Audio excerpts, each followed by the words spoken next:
Qu'est-ce que la beauté pour vous? Comme ça, c'est difficile de répondre. Pour moi, la beauté, c'est physique. Ça peut être aussi intérieur. C'est intérieur, beaucoup. Je dirais le charme et la bienveillance. Qu'est-ce qui fait, selon vous, qu'une personne est belle? C'est ce qu'elle dégage, son sourire, premièrement. Ça, c'est la première chose qu'on regarde. Le regard, la parole. Les sentiments qu'elle peut donner. Une harmonie générale, je dirais. Pensez-vous qu'on peut s'embellir avec les années? Ah oui, c'est sûr. Oui, je pense que oui. Oui, je pense, avec l'expérience. On apprend des choses dans la vie et qu'on commence à avoir plus de convictions. Et les convictions, quand elles sont bonnes, c'est ce qui rend beau les choses et les gens. On fait tout pour, d'ailleurs, par rapport à l'âge. On se dit qu'il y a quand même des points positifs en vieillissant. Quelles expériences, selon vous, peuvent nous transformer profondément, en bien comme en mal, et nous révéler pleinement?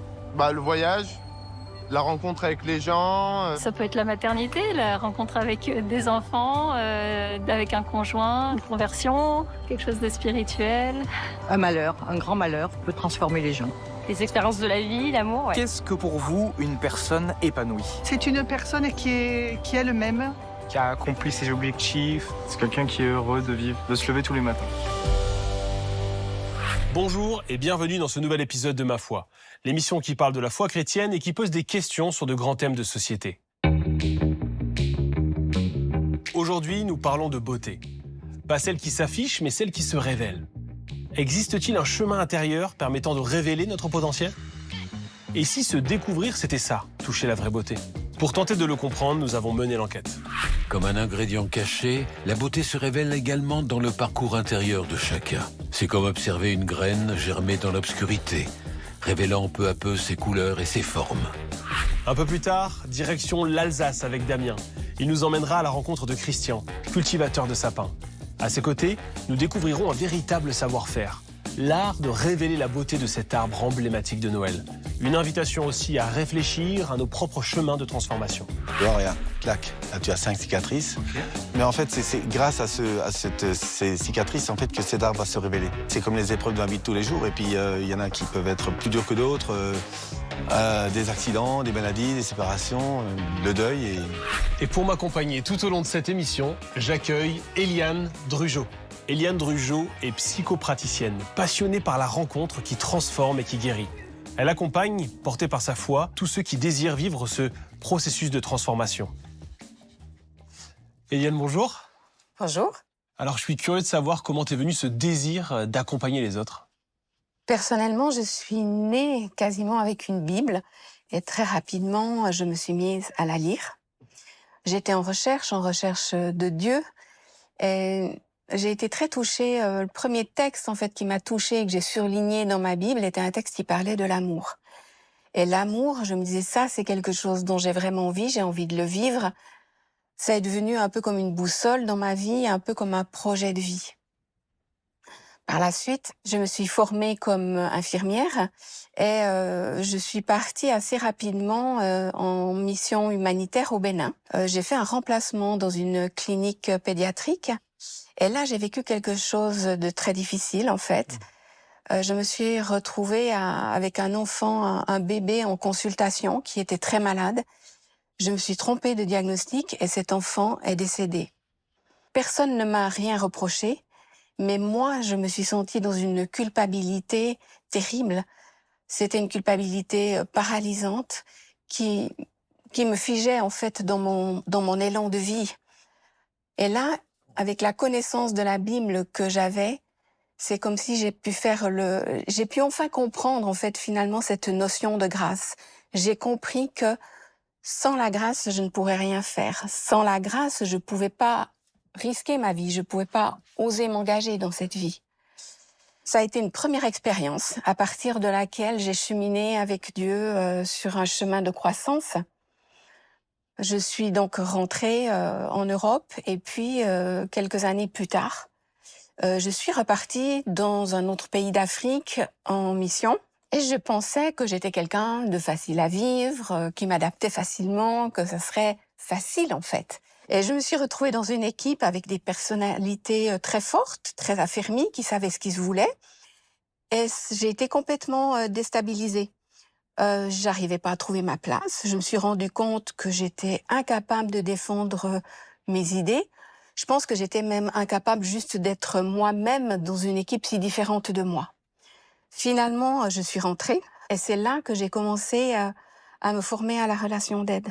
Parce que j'avais besoin de comprendre comment est-ce qu'on fonctionne avec des personnalités aussi différentes les unes que les autres. Ce que je me suis rendu compte, c'est que comprendre, c'est pas vraiment suffisant. C'est qu'il y a vraiment quelque chose à vivre. Le pardon, c'est pas juste une théorie, c'est quelque chose c'est un processus à vivre. J'avais besoin de lâcher prise, j'avais besoin de me remettre en question sur mes croyances limitantes. Et c'est tout un travail sur soi et quelque chose qui a besoin de s'incarner. Mais en tout cas, ce que j'ai compris, c'est que psychologie et foi, ça va vraiment ensemble. Alors Eliane, avant de poursuivre notre échange, on a voulu mener notre enquête sur ce thème de la transformation, de cette beauté qui apparaît après la métamorphose. On regarde ça ensemble et on se retrouve juste après. Aujourd'hui, nous nous interrogeons sur la manière dont la beauté se révèle au fil d'un processus de transformation. Lorsque l'ordinaire se métamorphose, comme une plante qui s'épanouit ou un papillon qui émerge de son cocon, la beauté prend vie et devient extraordinaire. Ce processus nous invite à repenser la beauté, non pas comme une simple apparence, mais comme le fruit d'une révélation progressive, d'un chemin de transformation. Prenons l'exemple du pain. Dans le processus de fermentation, la simple farine se transforme en une œuvre d'art culinaire. Ce phénomène scientifique, alliant la précision des réactions chimiques à la magie du temps, sublime des ingrédients modestes pour révéler une texture et un goût insoupçonnés. Ainsi, le pain nous enseigne que la beauté peut naître d'un processus de transformation rigoureux et étonnant. Le pain, c'est assez impressionnant parce que au départ, c'est pas grand-chose. C'est un peu de farine, un peu d'eau, un tout petit peu de sel et du levain. C'est comme une semence, on parle d'ensemencement qui va être à la source de la transformation qui aura lieu pendant ce long temps derrière. Pour certains boulangers, d'ailleurs, c'est comme un petit bébé, ce levain. C'est très précieux parce que c'est de là que va être la réussite ou pas du produit final. C'est un processus qui est caché à l'œil. Moi, je vais rien voir de l'extérieur et pourtant, il se passe des choses dedans. Puis vient le moment de l'enfournement. Notre petit bout de pâte, qui ressemble pas encore à grand-chose, va passer l'épreuve du feu. À la sortie, avoir un pain à la fois croustillant, aéré, qui pourra accompagner tous nos petits plats. Comme un ingrédient caché, la beauté se révèle également dans le parcours intérieur de chacun. C'est comme observer une graine germer dans l'obscurité, révélant peu à peu ses couleurs et ses formes. Chaque expérience, chaque émotion agit tel un rayon de lumière qui révèle notre potentiel.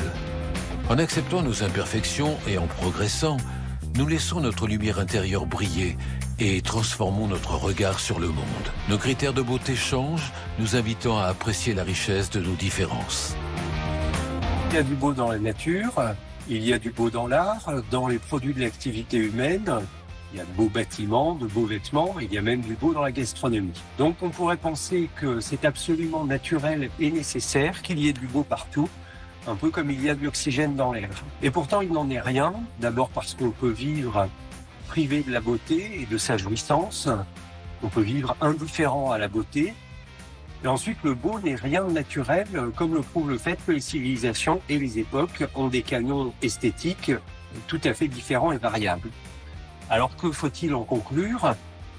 Eh bien, j'en conclurai que le sens du beau et son partage dans une communauté humaine n'est pas seulement un indice ou un marqueur des civilisations de haute culture, mais qu'il en est aussi et précisément la cause.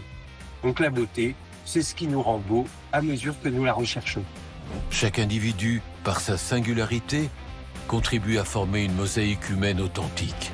Cette beauté collective, tangible et inspirante, nous rappelle la jeunesse d'une création divine. Dans l'enquête qu'on vient de voir, il apparaît que la beauté naît souvent d'un processus de transformation. Tu dirais que c'est naturel ? Oui, je dirais que c'est quelque chose de naturel, que chacun vit à sa façon. Dans mon cas, quand j'ai été confrontée à cette équipe en Afrique, ça a révélé des choses sur moi. J'ai découvert mes manques, j'ai découvert mes failles et j'étais obligée d'intégrer ça à ma vie, d'en faire quelque chose. Après, chacun vit le processus à sa façon. Tous ne vont pas aller en thérapie, mais la thérapie permet d'accélérer le processus, permet d'aller plus en profondeur, d'aller plus loin. Est-ce que c'est ce processus-là qui nous permet de guérir? Alors, le processus permet en effet la guérison. Moi, j'accompagne les personnes. Mais comment l'esprit agit, comment ce que l'œuvre se fait dans la personne, ça n'appartient à personne. Beaucoup de choses se font de façon complètement inconsciente. Je me souviens d'une patiente qui était venue me voir. Elle avait une maladie chronique, invalidante, et elle venait me voir convaincue que sa maladie avait une origine psychosomatique. Elle avait déjà fait tout le travail d'analyse. Elle était très très claire sur son histoire, sur les traumatismes qu'elle avait vécus. Elle pouvait même nommer les émotions qui s'étaient passées. Mais ce qui a vraiment finalement amené une guérison, c'est qu'elle a pu exprimer ses émotions dans un cadre protecteur où ces émotions ont pu être accueillies, elles ont pu être contenues, et elle a pu être regardée et aimée malgré la honte et la difficulté qu'elle avait vécue. Donc, suite à ça, en quelques séances, elle a plus besoin de thérapie. Mais c'est vraiment dans la rencontre que quelque chose se passe, mais c'est quelque chose qui nous échappe. Alors Eliane, toi tu es une femme de foi aussi. Et j'aimerais te demander en quoi la foi en Dieu est aussi une ressource dans ce processus de transformation. Alors, la foi est essentielle parce que Dieu agit en nous, il nous accompagne et il est présent dans la relation. Dans ce que j'ai vécu en Afrique, quand j'ai été confrontée à ces éléments, la foi était importante pour moi pour pouvoir me faire accompagner. J'étais pas seule dans ce processus. Et puis, la foi permet justement de voir Dieu agir dans le processus. Ça permet d'accueillir la parole de l'autre et aussi d'être nourri dans la parole de Dieu qui nous accompagne. Mais Dieu agit en tout le monde, en fait. Les chrétiens peuvent en être conscients, mais sans en être conscients, Dieu agit pour tous. Je me souviens d'un homme très rationnel, tout passait par son raisonnement, dans son analyse, et même la thérapie était assez compliquée. Mais à un moment donné, il a découvert qu'il y avait une dimension de la vie, il y a même une dimension de sa vie qu'il ne maîtrisait pas. Donc, il n'a pas nommé, je ne sais pas comment ce qu'il a nommé cette dimension, mais moi, j'y ai vu l'action de Dieu qui élargissait sa vie, qui le mettait au large, en fait. C'est comme dans la Bible, quand Jésus accueille les 10 lépreux, il les guérit tous sans rien demander en retour.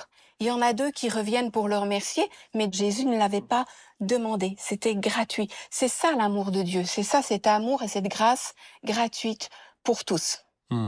Finalement, c'est ça le chemin de Dieu, être guéri à son contact et au contact de l'autre qui participe à notre transformation.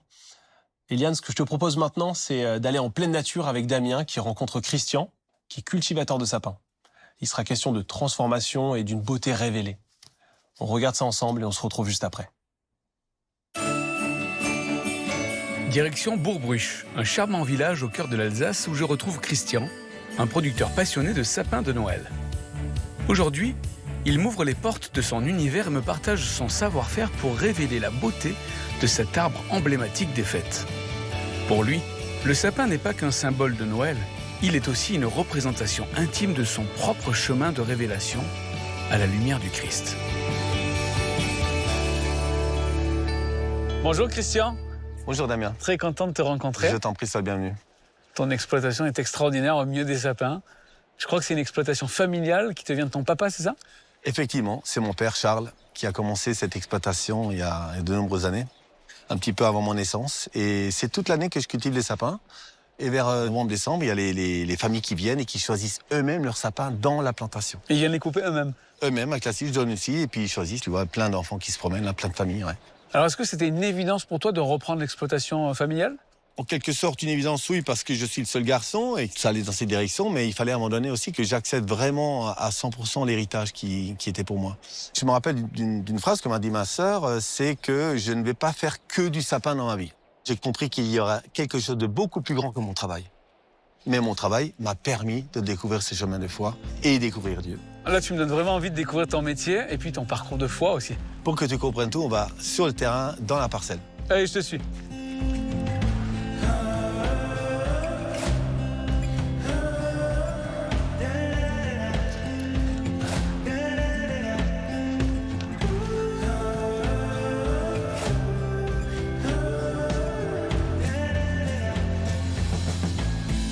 Écoute Damien, on est dans une jeune plantation de sapins. Tu les vois les petits là? Je vois, c'est un peu ta nurserie. Presque, la nurserie, c'est le pépiniérie, c'est l'étape d'avant. Ah, mais pourquoi tu prends pas les graines de tes propres sapins? En fait, tu veux vraiment du 100% de l'original, quoi. Le vrai Nordmal, le Nordmal que tu trouves dans ton salon, tu vois. Ah, c'est gros, bien le touffu. dru, celui qui perd pas ses épines, c'est celui-là. C'est ça. Et je peux pas le faire chez moi parce qu'en fait, il se mélangerait avec d'autres espèces et ce ne serait pas vraiment du 100% original. Alors tu vas le chercher où? Dans le Caucase. Ah. Ouais, toutes les graines viennent du Caucase, oui, c'est vrai. Alors, une des prochaines étapes est l'entretien pour la bonne croissance des sapins. C'est-à-dire veiller à ce qu'ils aient de la lumière, faucher les parcelles. Je apporte du compost forestier, du compost de cheval. Et quelque chose de très important, c'est le pinçage. Le pinçage? Tu connais pas? Non. Tu veux que je te montre? Bien sûr. Eh bien, on y va. Allez.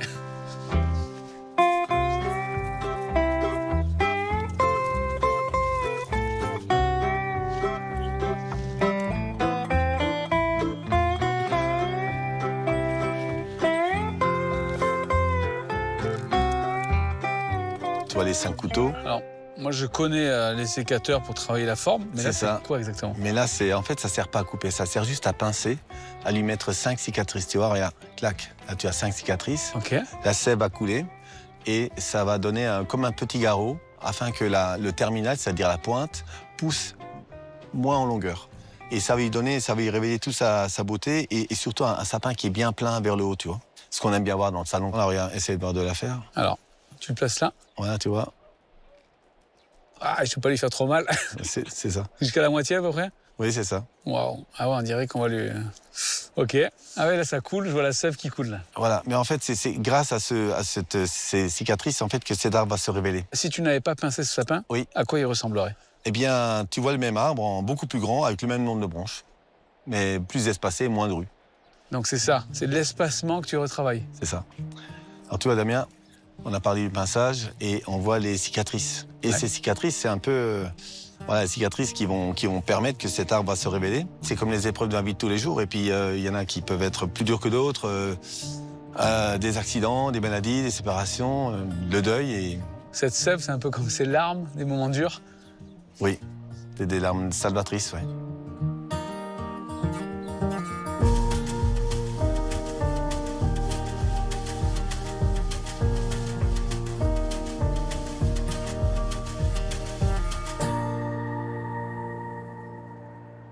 Christian, merci de m'avoir montré les sapins, le pinçage. Tu me disais que tu avais vécu aussi des épreuves. J'aimerais bien connaître ton histoire depuis le démarrage. J'ai grandi dans une famille d'agriculteurs et j'ai été élevé un peu, c'est vrai, une éducation un peu à l'ancienne.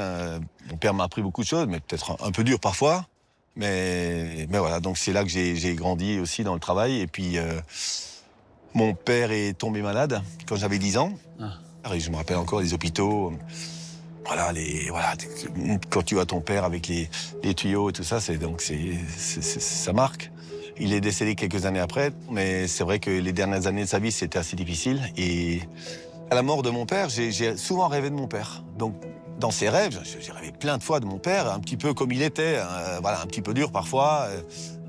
Et puis, le père que j'aurais aimé qu'il soit, en jeans, Stan Smith, un peu plus cool, qui m'encourage, tu vois. Ils veulent dire quoi pour toi, ces rêves?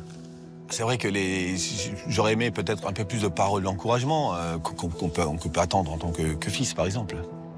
Et c'est là que j'ai pris une Bible sur mon étagère et que j'ai lu la parole de Dieu. Et le verset clé aussi de ce qui m'a touché, c'est Jésus qui dit « Moi, je suis le chemin, la vérité et la vie. Nul ne vient au Père que par moi. » C'est un travail qui s'est fait sur quelques années. Après, il se passe des choses. Et puis donc, moi, j'avais envie de partager ma conversion à Jésus-Christ à des enfants, par exemple. Okay. En parlant aux enfants de la conversion, de ma réconciliation avec le Père, au travers de Jésus, je me rendais compte qu'il y avait un petit truc que je devais encore faire. Le Saint-Esprit m'a montré que je devais pardonner à mon Père quelque chose de mon enfance. C'est pas grand-chose, mais il fallait... Tes rêves, les fameux rêves. Les fameux rêves. Et donc, j'ai fait ce travail de pardon. Ton sapin a commencé à changer de forme, t'as pris des branches vives. Et effectivement, le sapin, ça c'est par la grâce de Dieu, il s'est embelli, il est un peu épaissi, et ça continue toujours encore, c'est pas fini. Hein. Une épreuve, le pinçage, tu te rappelles? Et puis ce qui se passe après ce pinçage, le travail de l'arbre, sa beauté se révèle complètement suite à cette épreuve-là, tu vois.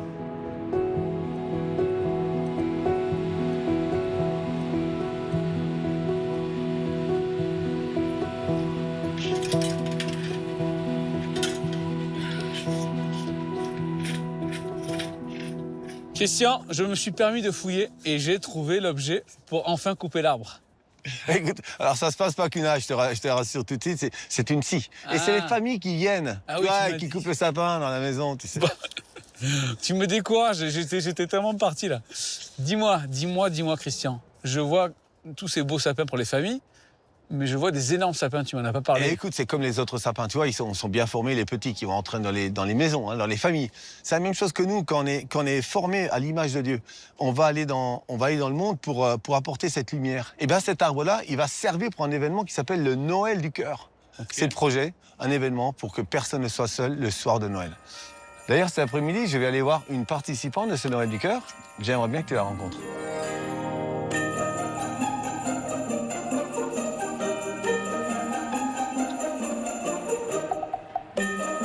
Alors, on était au milieu des sapins et Christian me dit il faut que tu rencontres Sandra.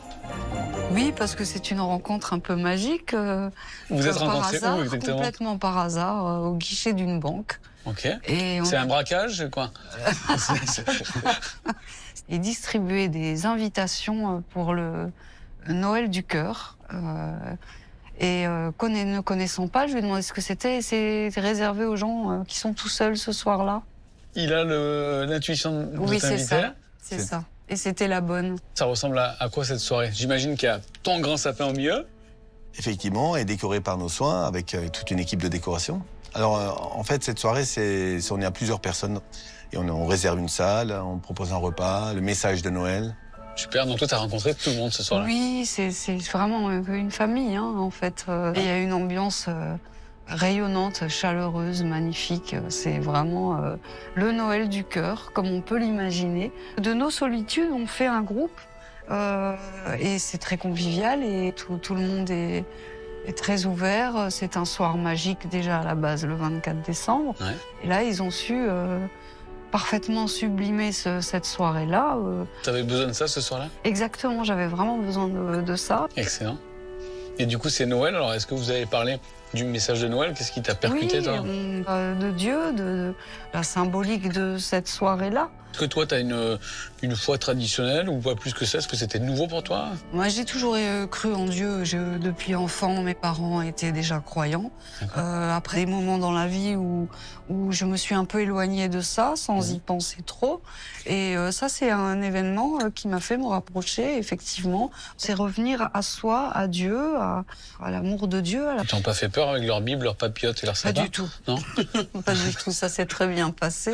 Ils ont réussi à me communiquer cette ferveur, cet amour, cette simplicité.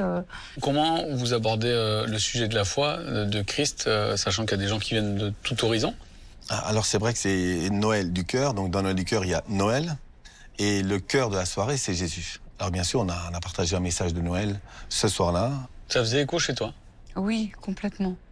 Complètement, et surtout au début d'une période de solitude familiale, de trouver ce refuge dans la prière et les gens, c'est exactement ce qu'il me fallait ce soir-là. Et j'ai continué à aller à l'église, à redécouvrir la Bible. Donc une vraie redécouverte du message de Noël. Une redécouverte et un appel, parce que c'est une invitation. C'est le destin qui met ça sur nos routes, quoi. Enfin, moi, j'ai pris ça comme ça.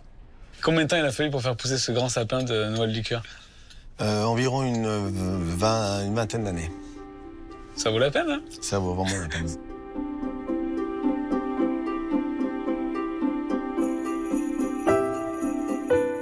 Comme le déclare l'Écriture, ce que nul homme n'a jamais vu ni entendu, ce à quoi nul homme n'a jamais pensé, Dieu l'a préparé pour ceux qui l'aiment.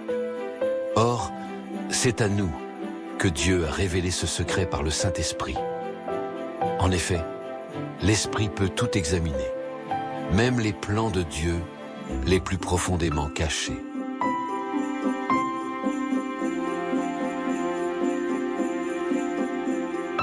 Merci Christian pour cette formation intense. Est-ce que j'aurai mon bachelor en sapin de Noël ? Bien entendu. Ouais.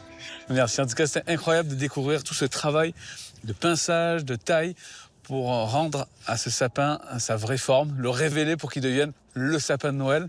Et puis cette image avec le chemin de foi, avec ton histoire, c'est vraiment puissant. Merci. Je t'en prie, c'est voilà, c'est formidable, c'est comme Dieu qui se révèle à nous par Jésus-Christ. Ces sapins qu'on bichonne toute l'année, qui rentrent dans les foyers, c'est un petit peu à cette image-là, et afin que nous-mêmes, nous puissions révéler cet amour de Jésus-Christ dans le monde, c'est un cadeau de Noël, c'est le cadeau de Noël.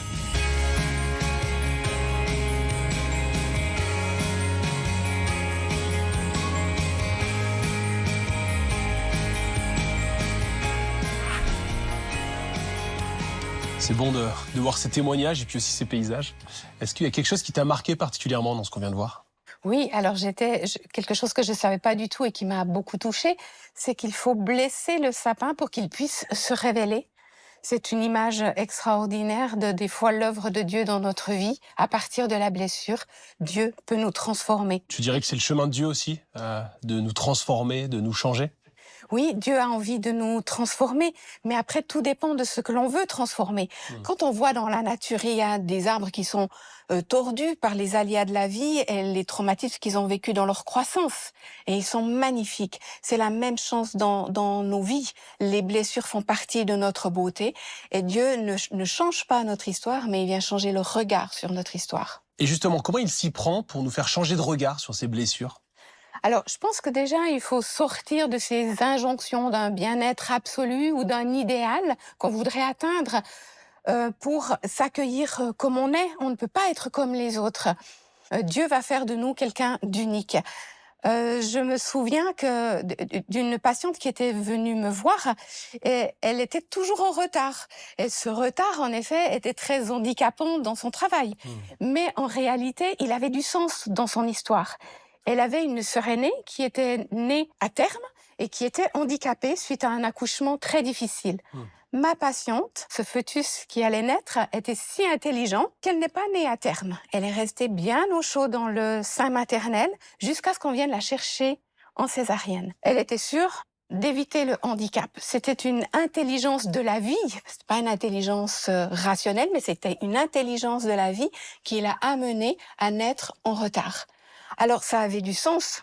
Quand elle a compris, quand en thérapie, on a pu faire des liens avec son enfance, elle a pu commencer à remettre en question ses retards qui n'étaient plus nécessaires une fois adulte. Mais sans renier combien ça avait été précieux au moment de sa naissance. Et pour toi, Eliane, c'est quoi être une belle personne, quelqu'un de vraiment épanoui? Une belle personne, c'est une personne qui est réconciliée avec elle-même, qui s'aime suffisamment pour aimer les autres, qui sait faire avec son histoire et avec le fait qu'elle est unique. Pour finir, Eliane, quel conseil donnerais-tu à ceux qui hésitent à découvrir ce processus de transformation intérieure? C'est normal d'avoir peur, en fait, quand on va vers l'inconnu, et c'est une démarche inconnue, c'est normal d'avoir quelques craintes. C'est une aventure de sortir de nos certitudes. Moi, j'aime bien l'exemple du peuple d'Israël qui sort d'Égypte. En fait, on se dit, wow, c'est génial, ils trouvent la liberté. En même temps, c'est tellement inconnu que c'est pas si simple que ça de rentrer dans cette liberté. Ils doivent apprivoiser la liberté. Même à un moment donné, dans le désert, ils regrettent l'Égypte où ils étaient en fait en esclavage. Donc, il y a vraiment quelque chose d'inconnu qui peut faire peur et la liberté a besoin de s'apprivoiser. En même temps, c'est ça la foi, c'est oser risquer sa vie, c'est oser aller de l'avant, c'est oser découvrir. Et dans ce processus, le plus important, c'est que Dieu est avec nous. Merci Eliane pour ces partages inspirants et cet appel à la confiance en un Dieu qui permet la transformation et qui permet de révéler la vraie beauté. Peut-être pas celle qu'on attend, mais celle qu'il a prévue. Et puis merci à vous d'avoir suivi cette émission depuis chez vous. N'oubliez pas que vous pouvez nous retrouver sur les réseaux sociaux et puis en replay pendant un mois sur France.tv. En espérant vous retrouver dès la prochaine fois.